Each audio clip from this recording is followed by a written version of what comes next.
Oi, gente, e aí, tudo certo? Bom, hoje a gente vai continuar nossa matéria das funções trigonométricas, só que agora vão ser com as funções secundárias. E as funções secundárias são justamente essas, a da cossecante, a da secante e a da cotangente. Elas são chamadas assim porque, lembrando, elas são funções inversas daquelas que a gente estudou primeiro, beleza? E bom, sem querer, uma turma aí já recebeu uns spoilers do que ia acontecer da aula de hoje, que eu tava, treinando como ia fazer, montar a videoaula, e sem querer, mandei no grupo errado, né? Acontece. Só que agora, eu vou falar pra todos, vai ter disponibilizado pra todos. Então vamos continuar e ver quais são as propriedades da nossa primeira função. A primeira propriedade da cossecante que a gente sabe é que ela tem período de 2π radiano.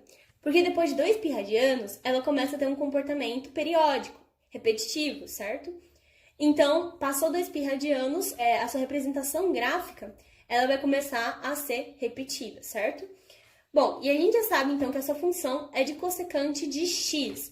Mas, para quem não lembra, a função inversa dela é a função seno. Por isso, ela também pode ser representada por um seno de x, ok? Só para vocês não esquecerem.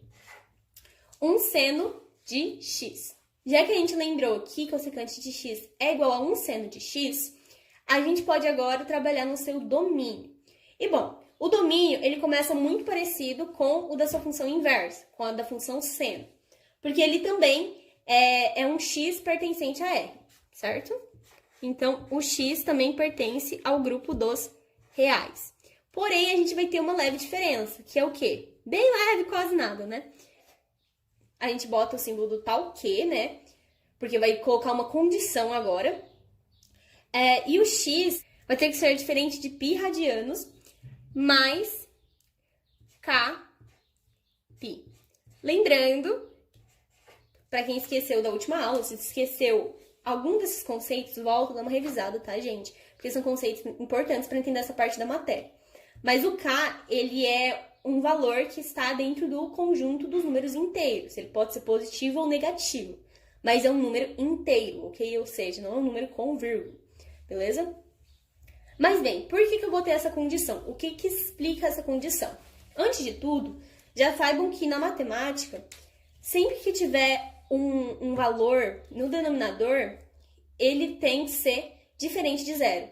Porque, como eu disse na aula anterior, se qualquer valor dividido por zero, vai dar um valor inexistente, ok? Vai dar aquele símbolozinho do eu contrário cortado.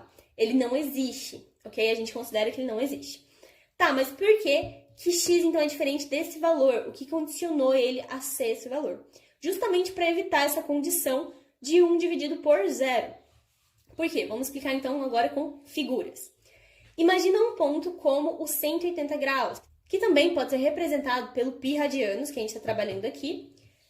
Se a gente colocar uma reta tangente passando por ele, concorde que essa reta ela vai estar fazendo um paralelo com o eixo y, eles vão estar passando lado a lado, ok? Na mesma direção. Só que aí, o que acontece? Esse x aqui, ele está simbolizando o valor que a gente trabalha. Então, se o x for π radianos, a gente sabe já que o seno de π radianos, ou de 180, o que fica mais fácil para vocês entenderem, é zero. Então, quando a gente pega o seno de 180, de 0 graus, de 360 graus, certo? Ou qualquer um dos seus arcos côngruos, vai dar sempre zero, o seu seno. Então, aí vai entrar naquela condição que eu disse que não tem valor existente. Por isso, a gente tem que colocar essa condição de diferente. Então, traduzindo essa explicação aqui, o que ele está querendo dizer? Que o domínio, o seu x, ele pode ser qualquer valor real, com a exceção de valores de π radiano e derivados, ok? Não pode ser nenhum valor que esteja na parte do círculo trigonométrico, na parte do eixo x, ok? Não pode ser 180, 0, 360 e também não pode ser nenhum dos seus arcos côngruos. Então, tá nessa posição, não pode, porque senão vai dar um valor não existente. Com isso, a gente passa, então, para a imagem. E a imagem também vai ter algumas variações. Para quem não lembra, a imagem poderia ser qualquer um dos valores no intervalo de -1 a 1 na parte da função seno. Então, aqui, como ela é uma função inversa, ela vai trabalhar com a ideia inversa disso. Então, vamos pensar assim. A imagem aqui, ela vai poder ser qualquer valor do conjunto dos reais, certo? Qualquer dos valores existentes no conjunto, com uma pequena exceção. E qual vai ser essa exceção? Justamente a condição da função seno, que é o quê? De um intervalo de -1 até 1. Então, para fazer mais sentido, a imagem da função inversa cossecante é justamente todo o conjunto, com exceção da imagem da função seno, beleza? Só que tem mais uma explicação para ser essa a resposta. Vamos pensar o seguinte, toma uma imagem aqui na tela de novo, e a gente está observando a cossecante agora. Vocês conseguem perceber que ela sempre vai passar do valor 1 ou -1, independente de onde ela estiver, porque ela literalmente sai do círculo trigonométrico, ela sempre termina além do círculo, ela não termina, tipo, nas bordas do círculo, certo? Ela ultrapassa, então não tem como ela ser menor que 1. Ela pode ser, assim, estourando -1 ou 1. Nada entre esses dois, ok? Não pode ser 0,5, não pode ser 0,7. Pode ser estourando -1 e 1 e daí pra frente, certo? Ou -2, -3, -4, ou 1, 2, 3, 4, assim por diante, ok? Então, esse intervalinho de entre -1 e 1 não vale, não é a imagem da função cossecante. E aí, por que que o -1 e 1 eles contam? Porque pode ser o caso da tangente estar passando, por exemplo, no ângulo de π sobre 2 radianos, 90 graus. E aí, quando ela está passando a tangente ali, a cossecante, ela acaba ficando bem em cima do eixo y, não é mesmo? E aí, ela alcança a tangente ali, sendo que ela vai alcançar apenas um valor de 1, certo? Então, estourando, ela chega a 1, mas ela não consegue ser um valor entre -1 e 1. Bom, gente, só um detalhe que eu queria apontar para vocês. Lembra da outra aula que eu falei que os colchetes estavam virados para dentro e por isso era um intervalo fechado? No caso aqui, o conjunto dos reais, ele está excluindo um conjunto, no caso, o conjunto dos reais, ele está excluindo um intervalo aberto.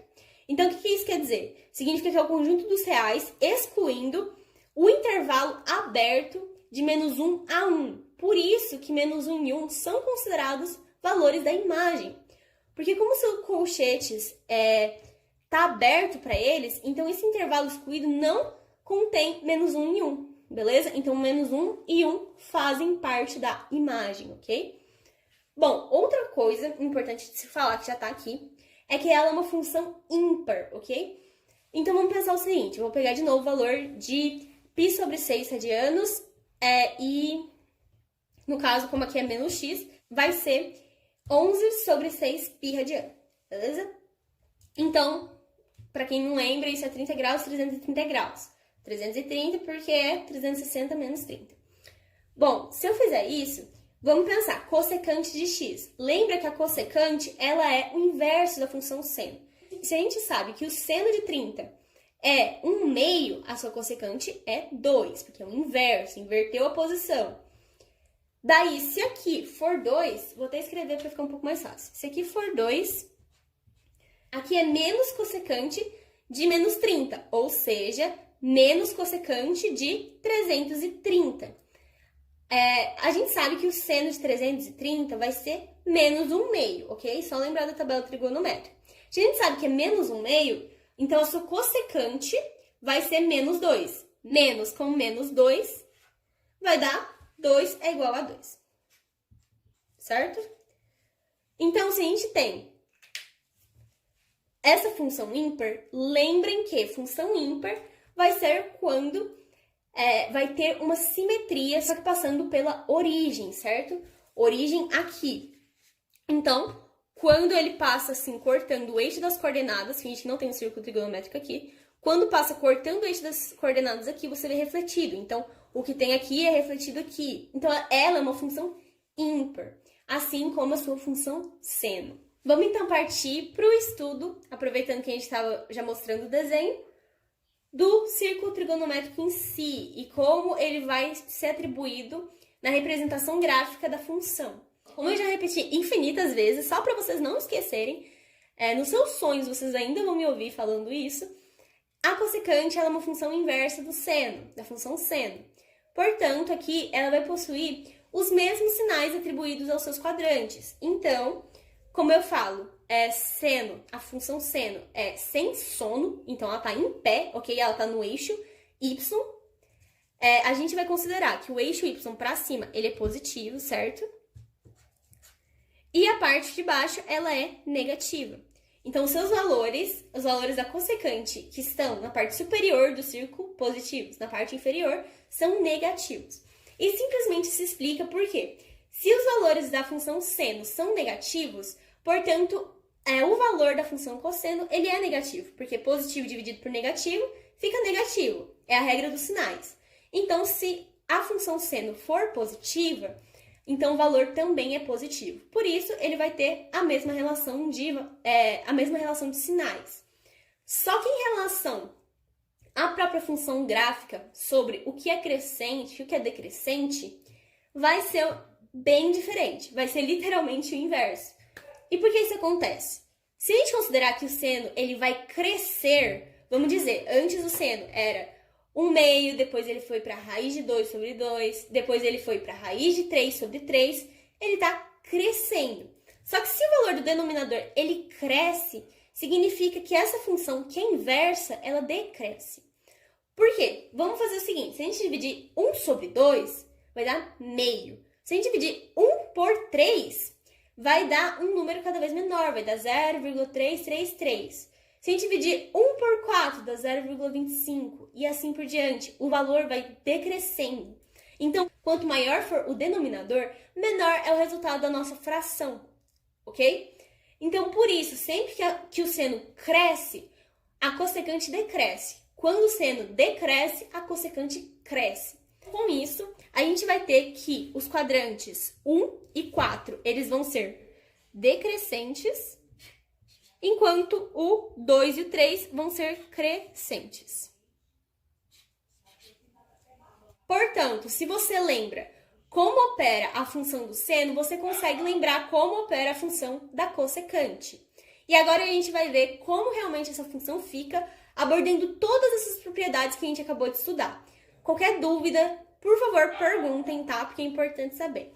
Mas, se você consegue entender a função seno, só tenta associar o que nesse caso ficaria inverso, como a questão do crescente e decrescente, por causa da divisão, e o que fica igual, como é o caso dos sinais, por causa do jogo de sinais, beleza? É só manter isso em mente que eu imagino que fique um pouco mais fácil. Bom, vamos então para o nosso gráfico. Então, galera, é assim que vai ficar o nosso gráfico, ok?